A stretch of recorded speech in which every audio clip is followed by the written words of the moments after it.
ही त्याची नीट तपासणी केली गेली होती की नाही, आणि जर तपासणी केली गेली असेल तर उड्डाण केल्यानंतर जेव्हा सिग्नल दिलं, एक मेबॅक कॉल जेव्हा दिला होता त्या पायलटनं, त्यानंतर तातडीनं कुठली पावलं उचलली गेलीत का हे पाहणं गरजेचं होतं.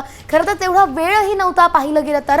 5 ते 7 मिनिटांमध्ये झालंय. मेबॅक कॉल दिल्यानंतर, अलर्ट कॉल दिल्यानंतर, हेल्पमीचा कॉल दिल्यानंतर अगदी काही क्षणांमध्येच हा अपघात झालेला आहे.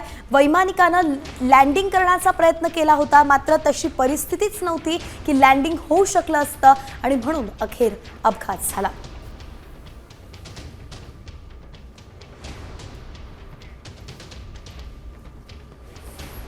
तर अहमदाबादमध्ये एअर इंडियाचं विमान कोसळून जवळपास 242 प्रवाशांचं हे विमान कोसळलेलं आहे. आपण पाहतोय दुपारी 1:40 ही दुर्घटना घडलेली. अत्यंत मोठी अशी दुर्घटना आहे. अहमदाबादहून लंडनला जाणारं हे विमान होतं, आणि आता आपण जी दृश्य पाहतोय ती एका प्रवाशानं या संपूर्ण प्रवासाआधी ट्विट केलेली दृश्य असू शकतात.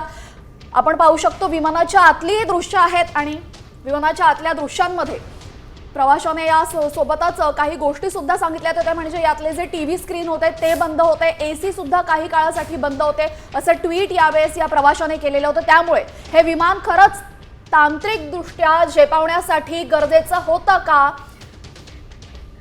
ही जी दृश्य हेच दृश्य असल्याचा, हेच ते विमान असल्याचा दावा केलेला आहे. आपण पाहतोय की तिथली कोणतीही टीव्ही स्क्रीन जी सीटला जोडलेली असते ती चालू नाहीये, यासोबतच एसी सुद्धा बंद आहे असा दावा यावेळेस केलेला होता. दरम्यान हेच ते अपघातग्रस्त विमान असल्याचा दावा यावेळेस या प्रवाशानं केलेला आहे.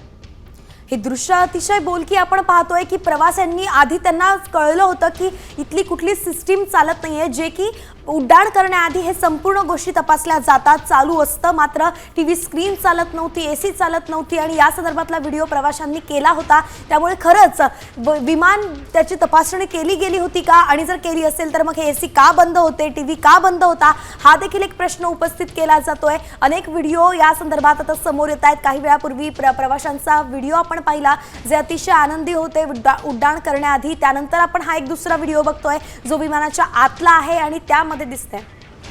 आणि आताची सर्वात मोठी बातमी आपण पाहतोय या संदर्भातली. आपण पाहतोय विमानातील सर्व 242 प्रवाशांचा मृत्यू झालेला आहे. अतिशय मोठी दुर्घटना. विमान दुर्घटनेमध्ये सर्व 242 प्रवाशांचा मृत्यू झालेला आहे.